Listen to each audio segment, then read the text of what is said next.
Welcome to Behavioral Health Today, a podcast brought to you by the Triad Network.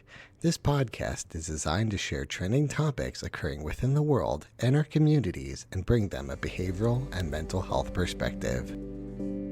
Welcome to Behavioral Health Today. I'm your host, Dr. Erin Elmore. My guest today is Jon Steele. Jon is a licensed marriage and family therapist who has focused his private practice on treating high-performance clients, including athletes and professionals. With personal experience as a former collegiate athlete, Jon combines the complexities of the athlete experience with the performance of professional life. His specialties include treating anxiety, trauma, grief, addiction, and building mental fitness. Whether working with athletes or high-achieving professionals, he helps his clients combat shame, build healthy coping strategies, and increase self-compassion amidst high-pressure environments. Today, we brought Jon on to talk about working with athletes and high-performance clients. So welcome, Jon. We're happy to have you.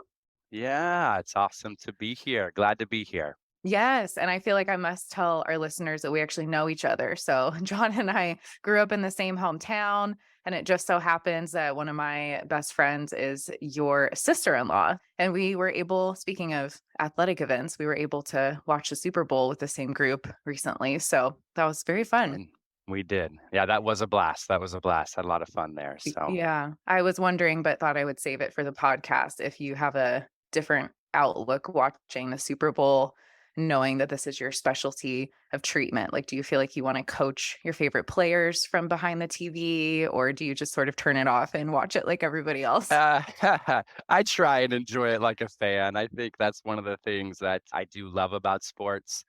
I do feel like I'm such a sports enthusiast from just following favorite teams. I kind of grew up in the LA area, so I'm like a big LA area fan. So if I can, I try my best to turn it off. But All right, that's good. I guess that's good. You need that.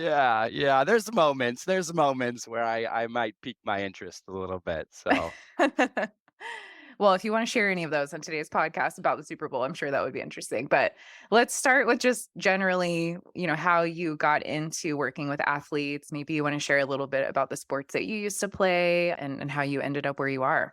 yeah, definitely. Yeah, so part of my journey, I mean, even since I was little, like T-ball, like 4 years old, was just playing sports. And so throughout, it was such a like formational part of life for me and absolutely loved it. So that was one thing.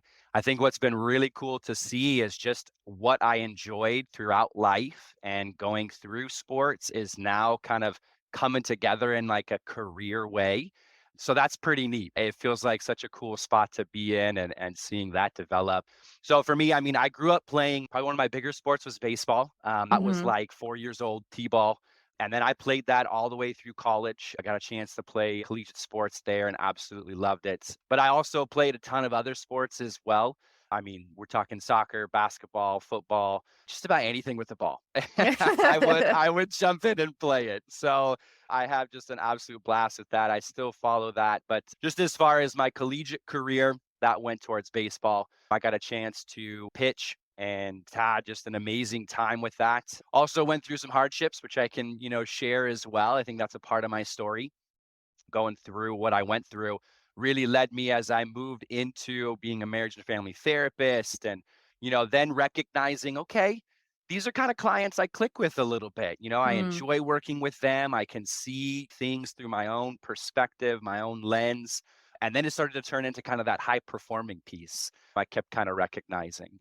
Yeah, so I mean, I think that's kind of what led me into, being where I'm at now, where I'm really looking to, continue to focus in on that, working with athletes, working with professionals, people who are in those high pressured environments, and exploring more and more, which we'll probably talk about too, is mental fitness, this idea of mental fitness.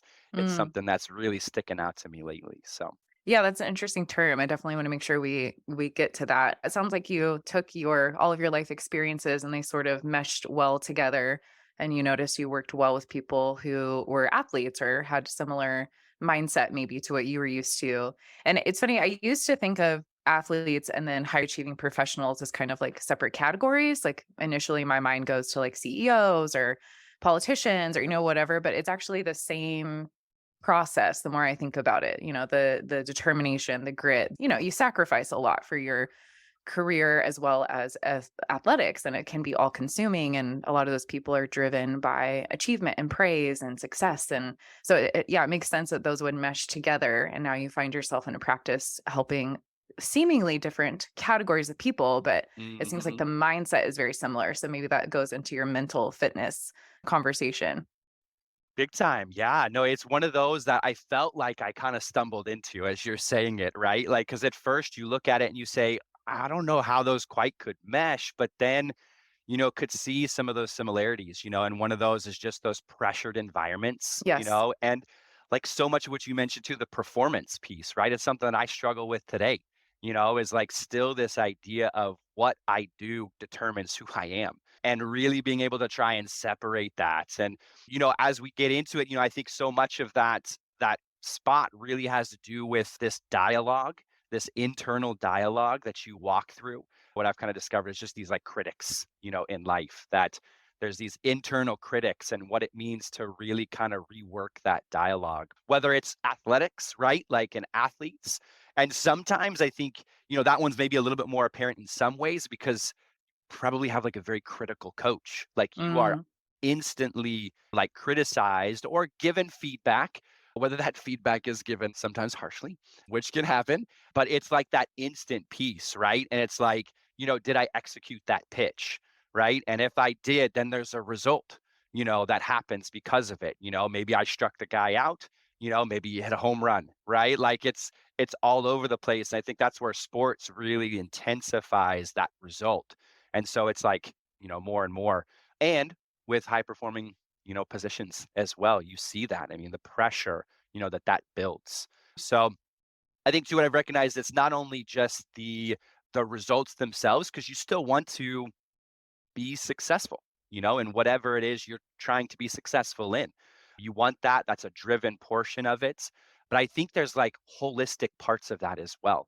Recognizing that, sometimes at the cost of so many other areas of life is that drivenness, mm. relationally, right? Like physically in your own body. There's so many other components that are part of that. So I think that's a piece that I've been able to, kind of gain over the years, whether it's just from the academic side of it, going through school to then working with clients and recognizing, hey, like, I think there's some holistic pieces here that can help kind of branch out of this like narrow minded, focus. Pressure focus. Yeah, no, that makes sense. I don't know if you know who Darren Hardy is, but he's like a motivational kind of like positive psychology, I guess you could say, source. Okay. And I know someone who's very much fits along these categories of like, Mm, very driven and used to be a professional athlete. And so they were telling me about this. He has like a wheel of balance. So mm, yes, you focus on success. That's a great thing to want. And financial stability, that's a great thing to want. But then the wheel is made up of all these other categories too, like your spirituality, your spiritual health, and your relational health, and your nutrition, and all the things that make a person, and trying to keep them in balance. Which I imagine you'd have to be intentional about that as someone who's more of an athlete or high performance individual, because you can so easily focus on the performance part or like the work part, essentially.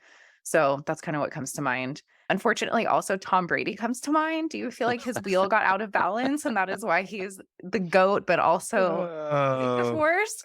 it's possible. It's possible that was a thing. But Yeah, we I don't mean, know. yeah, coming off of right the football season, that definitely can be something that appears that way. But yeah, I mean, it's such a thing to I think be able to find more and more of that balance, and recognize that it's great to be able to have these high achieving goals, and great to be able Right. to, pursue those. What I would say too is also kind of this long-term approach. It's something that I've recognized as well, because especially as an athlete, your career's gonna end, Mm, at some point, and sometimes it comes suddenly. Sometimes, you get the longevity of a career, but with that balance, then what you're doing is you're really building for longer term, yeah, than you are that short term. that's true. I hadn't thought of that right away, but it's true. I mean, it's a short-lived time, really, when you look at it. So that I'm sure a lot of your work is the mindset around the adjustment when people are no longer able to perform the same way, whether it's CEO status or athlete status. Yeah, Yeah, no, that's tough. definitely. That transition is a big one for sure. Yeah. So, what are some of the things you found helpful when you're working with these types of individuals about any of the number of things we've talked about? The high pressure, the transitions, criticism. What do you find Mm. helps? I think one of the things I'll lean into a little bit because I tend to talk a lot more about this one, and I've also just had to do a lot of internal work with is it just that dialogue. I think being able to, really find in some terms, I would say like kind of this holistic motivation to be able to stay driven, and be able to find that balance. But in that is really that dialogue, like those critics. Mm, And again, there can be very direct critics, right? Like boss, CEO, like whoever is there in that, coaches, right? Like there can be very direct criticism. And usually, like, you're your harshest critic. Like, that's just a part of, I think, that drivenness and that performance piece. And so I think what I found is I've leaned on a lot lately this idea of mindful self-compassion. It's developed by two people, Kristen Neff and Chris Germer. But what they really do is they kind of have these pillars in regards to just a way to really balance life. And one of those pieces in that dialogue is self-kindness. How is it that that dialogue, can be more kind? I think I put it that way as well because sometimes we say like, how can I be kinder to myself? I sometimes tend to try and separate that, saying you are kind internally. You as who you are kind. The critics, those are not kind. Or, mm, like that separation, I think is one of those first things that I recognize is kind of pulling that out a little bit and saying, hey, like, notice that these critics, put a name to them, right? Sometimes perfectionism, right, is so much a part of that criticism. Fear of failure, so many of those pieces, and being able to say, hey, they are the ones who are bringing those messages, not you, I as like a that. as Yeah. a person. So, I mean, and in that, as you are like working on that separation, I think one of the things that you can use as a tool is this idea of being able to recognize how you speak to a friend and then being able to switch that internally. So typically when you're speaking to a friend, you're a lot You're kinder. nice. Yeah. Yeah, you're right. Like you're just a lot kinder in some of those moments. And typically it's like kinder in those mistakes, Hmm. kinder in those failures that are just a part of life. And yet in like perfectionism, in like performance-based stuff, you're afraid to make those mistakes. You're Hmm. afraid to fail. There's a lot Um, riding on it if you fail. Yeah. there is. It's that pressure, that's a part of it. And I think that's such a part of the way that you definitely spoke to it right there. When you feel that pressure, it's something that you can definitely get stuck with. So when turning that dialogue, this kind of exercise sometimes is like asking a friend, and so what would you say to a friend if they gave you that same situation? Hmm. Like Hmm. sports wise, if I was, trying to execute my best pitch, and I didn't, it didn't happen. And I left it, like the term like there's like a hanging curveball, right? Or a hanging breaking ball, right? Where the ball just doesn't break, gets smashed right over the fence. Maybe that was like bottom of the ninth, you were trying to close the game and you lost the game because of it. Oosh. And so Yeah. what that means is then how is it that you can turn that and speak kindly or hear that kindness amidst that circumstance. And it's What's hard. what's something you would say in that moment to yourself if that was you? Let's give an Oh man, example. it would be a tough one. I will admit that right away. That would be so hard. That would be so hard. But as an example, I think what you can say is, it's okay. Yeah. Like it's okay. You did the best you could in Yep. that moment. Yep. The thought I had was like you're being realistic, right? Because I wanted that example because sometimes I think people hear this and even myself too will go to the almost fantasy version of like, oh, it's fine. Like there's, it's totally, totally fine. But it's like it's not fine. That means you lost the game. It is really Yeah. difficult. So I'm hearing that in your kind example, there's truth in it because being truthful really is being kind. And so you can say, like, wow, that was terrible. I Yeah. feel really bad about that. And it will be okay. You know? Yeah, big Yeah. time. No, that's such an important key, aspect. And, if I tie it back a little bit to kind of that mindful self-compassion piece, there's this idea of recognizing your suffering. Yeah. because in that moment you're feeling hurt, you're feeling pain, you're feeling sadness, you're feeling those. And so what it means to, just like you did, acknowledge that pain, acknowledge that hurt, and saying that sucks. That's not the way I intended for that to happen. Mm-hmm. And I'm going to be okay. I know that I Well, did my best. and we'll try again next time. Yeah. Try to do Yeah, better next time. Yeah. and we'll keep moving. And part of, I think, whether again in these high performing pieces in athletics and these professionals, those kinds of arenas, is also the ability to move through those, what would be kind of failures, in those moments, right? Would be failures. And if you are stuck in that, then that's going to affect performance. That's going to affect what you're trying to do. But if you can move through it, in what's I would consider a healthier way, I think you're going to find you're going to be able to move through it actually quicker. You're going to be Mm-hmm. able to, okay, that hurt. I didn't intend, for that to happen. That sucks. I did the best that I could, in that moment, and I'm going to be okay. Mm-hmm. And Mm-hmm. let's keep moving, you know? Absolutely. Let's maybe learn from it, and do those kinds of things. Yeah, they say, and I think it's true, that the most successful people fail the most. They learn how to fail. So learning how to And fail well actually means you're going to be successful, because you can't, reach high achievements if you don't lose sometimes and mess up. So I think that's a key point, is learning how to regroup and keep moving. yeah, I think the movement piece has always been something that I've appreciated, and what it means to keep moving through, and just knowing that, it's the emotions, that you're experiencing in those moments, and that those emotions are okay. Yeah. They're needed, you know, Do you and find that there's certain like coping tendencies that high achieving people tend to lean towards? Because I'm sure in those moments, a lot of what you're working on too is how to cope well. And I imagine there's probably like a certain niche of coping that they reach for. Do you find that to be true? And what would that be? Would it be like overeating or overworking? Or what do you find people typically do as high achievers in that moment?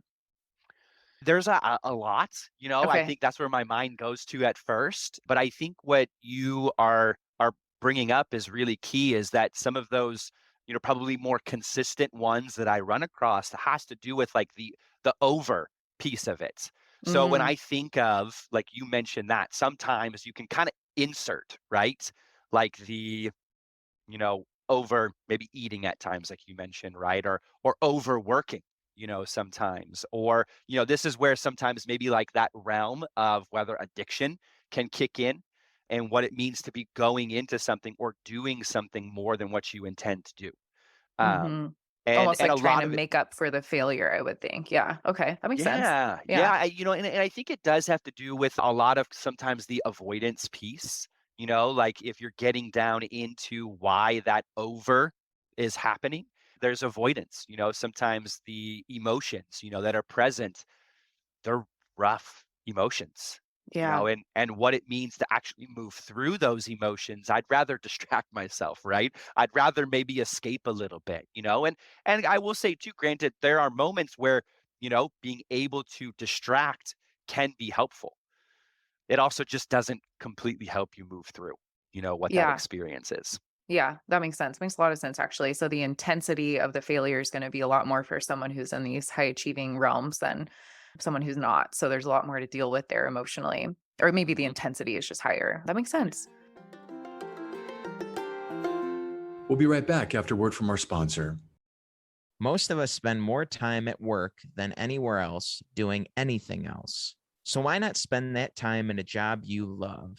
Introducing Triad's Jobs Marketplace, the only job site dedicated specifically to behavioral and mental health professionals. Featuring more than 1,000 open jobs from dozens of behavioral and mental health employers, and searchable by location, professional field, employment type, specialization, and more. Jobs Marketplace helps you find your next career opportunity. Full-time, part-time, or gig time, make the most of your time. To access Jobs Marketplace, register for your free professional account at hellotriad.com/BHT.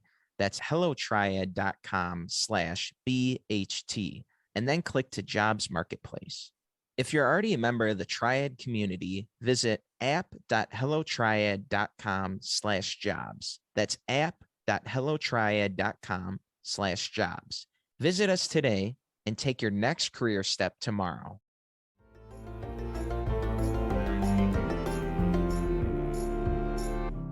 What else do you find unique to treating this particular population or helping assuage some of the pressure? What else have you found useful as far as techniques and strategies? Yeah, when we were talking about working with the dialogue and kind of being able to rework that, I think some of the things that come to mind, there is kind of that holistic piece and being able to introduce some of that balance a little bit more. One of the things that I've recognized is like there's a difference between like doing something for maintenance and responsibility or responsibilities versus doing something that gives you joy, doing something that kind Interesting. of feeds your, what I would say sometimes life. I've used the words like that's life giving before to you, and being able to establish a little bit more of kind of this list that you can say, like, these are some of my activities that are really more on this like joy, more on this like kind of happy producing piece, and just recognizing how if you kind of have that as a routine, again, outside of like the maintenance or the responsibilities, that are already so much a part of life, I think there's an opportunity for balance there. Maybe another way to say that is it true that high achieving individuals tend to have a harder time like relaxing or giving themselves permission to do things that other people would have no problem being like, "Oh, of course I'll do that. It's the weekend," you know? Yep. Yep. Okay. For Okay. sure. Okay. For sure. Right. Like self-care, right? You could throw that term out there, right? I think Yeah. that's out there a little bit and what that means. But sometimes I found too, it's hard to, be able to identify, those self-care components. And so being able to establish kind of a list. I can share it at one point, but I've used or kind of put together something called a life-giving inventory Mhm. that breaks up categories of, I think you kind of mentioned them like similar to that wheel, that you were Ah, mentioning earlier, okay. but basically has like a biological, a psychological, a social, and a spiritual sections to it. And what it means to be kind of tracking those at times, being able to put together that list. Yeah, no, that makes sense. I remember, I mean, I'm no professional athlete by any means, but as a higher educated person, I could say there's probably some high achieving in there. Otherwise, I'd be Hmm. crazy to do as much Hmm. school as I did. But I do Yeah. remember learning like there's different ways to rest, and that totally blew my mind. Right? Like we always think of rest as I don't know, laying around watching TV, but that's mental rest. And sometimes you need physical rest, which is sleep, and sometimes you need spiritual rest, which is like connecting to whatever it is that you find restorative, whether that's Yeah. nature or church or, and so over the years I've started learning how to ask like, okay, I'm feeling drained, but like how and why and what do I really need, right? And so that's what comes to mind when you're talking about that. And it makes sense that high achieving athletes or, driven individuals sometimes you have to sacrifice so much just to get where you're going. So it's almost like a muscle to learn to give yourself what you need in these other categories. Makes a lot of sense. Yeah, Yeah. defining that rest, I think, is huge.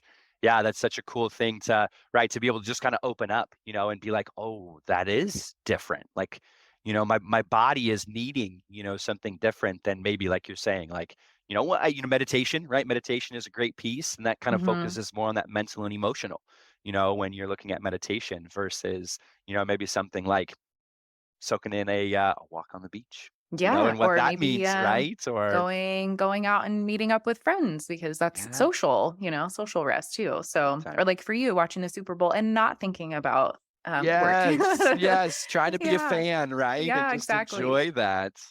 That's good. Well, I know Yeah. also, I mean, I've heard you mention before, I think that there's some grief work involved with what you do. Can you explain that? Because that's not the first thing that you would normally think of, I imagine, when somebody thinks about working with high achieving people. So can you explain that For sure. part of your work?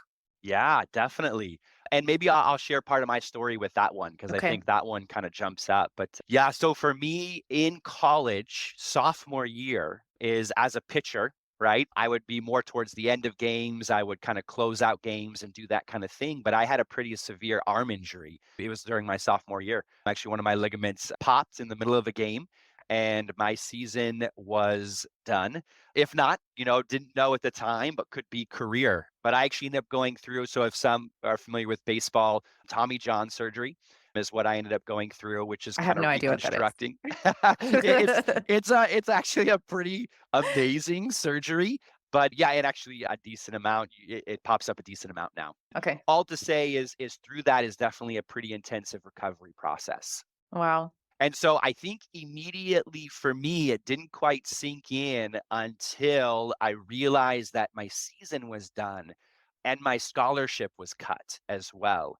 And that I had to make some pretty major, life decisions at that point. And so that piece right there, if centering in on, what can happen, as an athlete, I would even branch that out to what can happen as, a professional, sometimes getting let go from a job, like these transitions that can happen. That's a lot of grief and loss. That's a lot Yeah. of, I think, what's considered is kind of that secondary loss.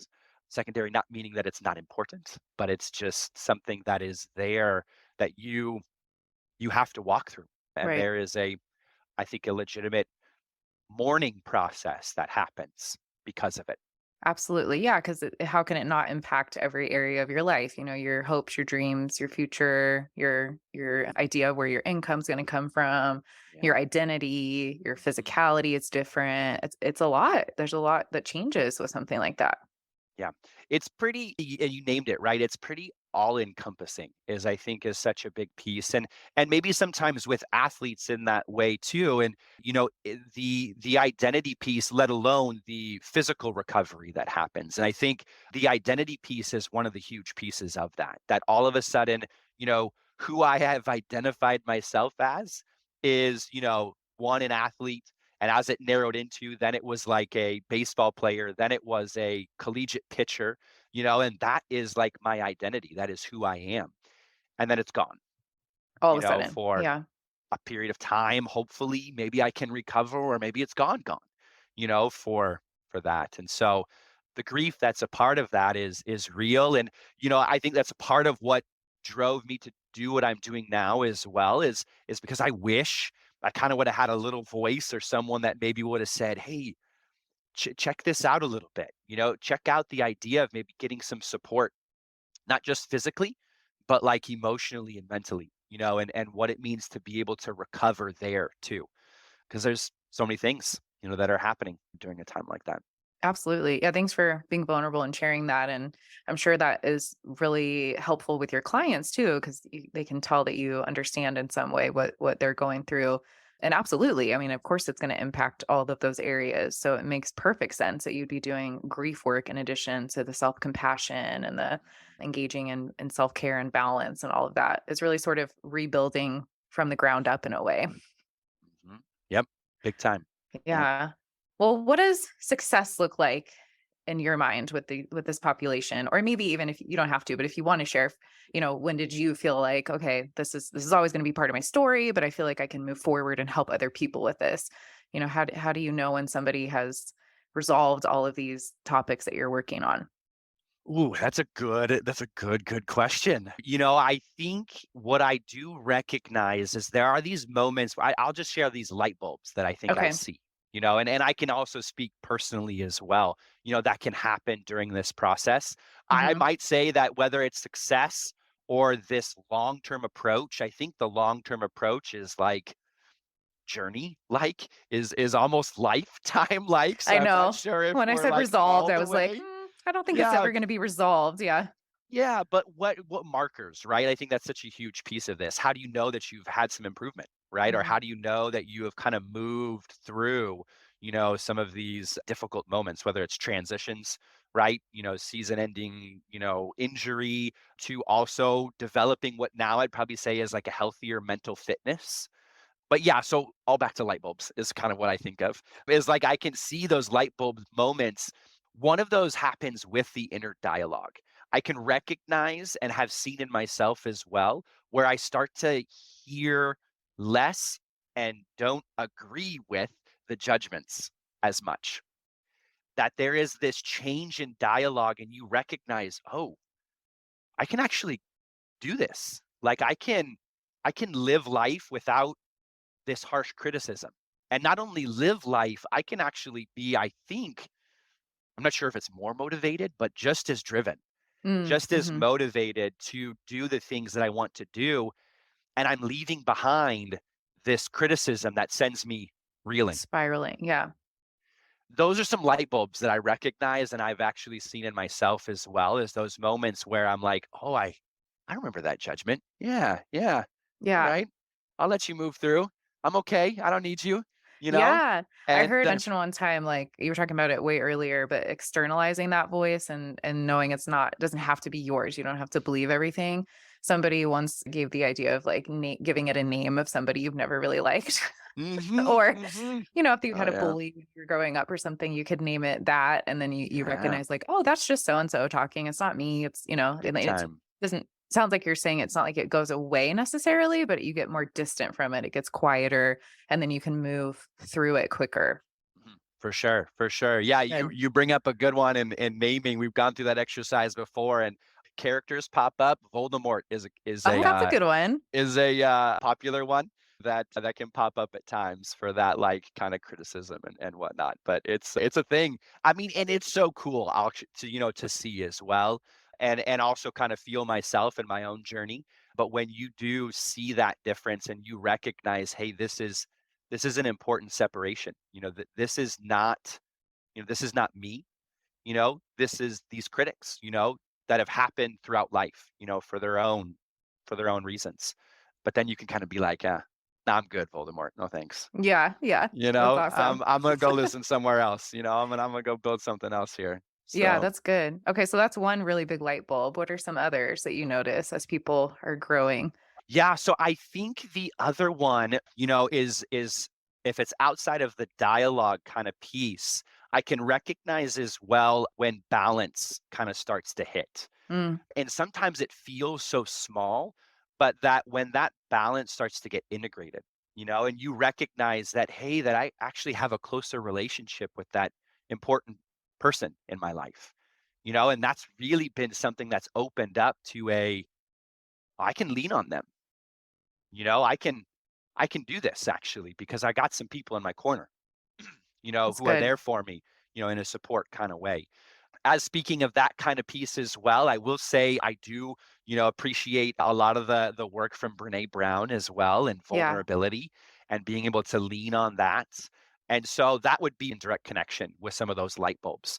I've seen clients recognize that, you know, vulnerability is such a powerful piece that, it doesn't represent sometimes in society, can represent kind of that weakness and, kind of going from there, but how powerful it can be when you are vulnerable, in those moments. And it can be such a freeing, experience. So Mhm. yeah, so that kind of comes to mind as well, some of those other light bulbs that happen. So it's Yeah, that that's good. What's balance. what's the light bulb example for grief? How you know that grief is getting more distant? That one that's a great question. So I think what I have recognized with grief is that there is a point of acknowledgement that can happen that can really provide somebody the opportunity to walk through grief. I think what I've recognized is that grief is big. It's big. And I think with that bigness, in that way, sometimes being able to just allow or help somebody to find that space to say, hey, it's okay, you know, to grieve Mhm. right now. Mhm. And then I think as well, being able to move through that grief as a piece. I like to use the model. There's one, it's called Warden's 4 Tasks of Mourning.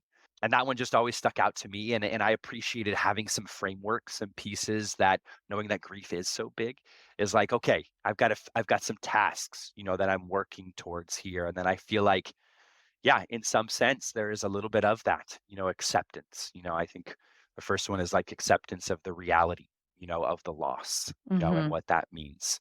But I think that's one of those, again, whether it's light bulbs or not, like one of those moments where you recognize the shift has happened when somebody feels like they have that permission, Yeah. to And I like that grieve. you have a model to move through grief with, because, you hear that phrase like time heals all wounds, and it's actually not true. It's what you do with the time that Mhm. determines whether the wound's going to be healed or not, right? We can easily just ignore and push down, but you still have to deal with the grief at some point.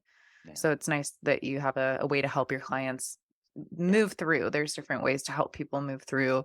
Big time. But yeah, but grief is big. And I feel like, all emotions we know sort of pull on the same category of emotion when you're feeling it, right? When you're happy, it's easier to remember happier memories and enjoy happier things. And the same's true when something triggers grief. It brings up all kinds of grief, not just the specific grief you're thinking about. Yeah. So as we all get older and move through life, there's more and more griefs there so Mhm. to sift through. So I think that's important that you're speaking of productively using your grieving time so that you can lighten that load and move forward. Yeah, yeah, definitely. I think what I found is grief is just complex. There's Yeah. there's so much of it, that can impact depending on what you're walking through in that moment. What I've recognized is that because there can be this disconnect from the permission to grieve is what Oh, I I think I see. I recognize, see. right? Okay. Like being an athlete, right? Or maybe in that again high performing position or whatnot. It's like, what do you mean grieve? I don't have time to do that. Like, Mm, no way. And I think what I found is that one way or another, you're gonna grieve. It's gonna happen. And some ways, if you get the chance and kind of can be intentional about it, I think it has the opportunity then to really, you know, be on that more maybe like healthier kind of end. You're recognizing those moments where it's like, I just feel sad and I right. am depressed. Instead of You wondering know? like, why did I just eat a bajillion Oreos or why did I work Mhm. 56 hours in 3 days or, yeah. Yes, No, that makes right? sense. Yeah. And And then that makes sense too. The piece that you're seeing a lot is just giving themselves permission to grieve. yeah, Yeah, because it is a skill, I think, to learn how to grieve. And it's empowering. No one wants to. No one wants, and I don't wish that on anybody, but at some point we'll all have to sort of learn how to. So knowing how to can be really helpful for the future as well. yeah, Yeah, big that makes time, sense. big Okay. time. Well, let's switch to a bit more positive. Okay. Grief talk's bumming me out. What encouraging words would you have for our listeners who might be thinking and realizing, oh, this is me, or oh, this is someone that I know and care about? I don't know if you have any words of encouragement. Yeah, words of encouragement that pop up in the moment. One of them I've kind of recently, heard and have really appreciated kind of this quote, just this idea that you are a masterpiece and a work in progress at the same time. I like that. Um, it was something that was beautifully said. I absolutely loved it, and I still remind myself of that. I think in the midst of a lot of whether it's again the kind of performance piece, the results, sometimes that work in progress thing can feel like you're failing. Can feel like you are not achieving what you're supposed to be doing. And being able to remove, I think, some of that unhealthy expectation that's there and reminding yourself that, hey, like I'm good. I'm good at what I do. I'm enjoying what I'm doing and I'm working on it. Yeah. I for so long it felt like that there was that but, in the middle, that kind of big but that was in the middle there of like I have to be a masterpiece, and then maybe I'll try and be that, work in progress, but the same just how they exist together. Yeah, no, when you were saying that, I was thinking of the replacing the but with an and. Like we talk about that in our field a lot, right? Where it's like you can have two things that are true. And if you throw a but in the middle, one of them is negated. Yeah. But really it's an and. It's, I may have failed today, like miserably, and I'm gonna do better. And I'm still learning, or wow, I really killed it today and I'm still working on it. So it's Yeah. it's holding the and intention, Mhm. which can be challenging, but I like that viewpoint a lot. Yeah. Yeah. That's good. It's one that I've enjoyed as well. It's a good one. It's a So, good visual too. And the artists will always say the work is never done, but then they also create a masterpiece. So it's yeah. perfect. Yeah. So where could we learn more about you and your work? I know you have a private practice in San Diego. So tell us a little bit about if people want to, reach out or find you, or if you Yeah. have resources in general for the things we spoke about today. Totally. I do have a private practice called Jon Steele Therapy down in San Diego. And I do have a website, johnsteeletherapy.com. I'm also on, I would say too, sometimes one of the popular ones as far as a therapist is Psychology Today. That one's out there. I'm out there. And then I guess social media-ish. I'm on like a LinkedIn, and then I got a Facebook page. That's Okay. actually just Jon Steele, LMFT. Okay. And Steele, Steele. Correct. Yes. Okay. Yes. Sounds good. Good. Well, thank you so much for taking the time out of your day to come and talk with us. I feel like this has been fun, but also very interesting and informative. And I'm pretty sure a lot of our audience fits in this category. So thank you for Um, sharing your expertise with us. yeah. No, thanks for having me. I've definitely appreciated it. Well, I want to thank our listeners too. Thank you for joining John and I today. We appreciate you being here with us. Just a reminder that the resources for this episode, as well as an archive of all of our other episodes, can be found on our webpage at triadhq.com/BHT. And we look forward to having you back with us next time on Behavioral Health Today. We appreciate all the support from our community, and if you like our show, one of the best ways you can support it is by giving us a 5-star rating and leaving a review.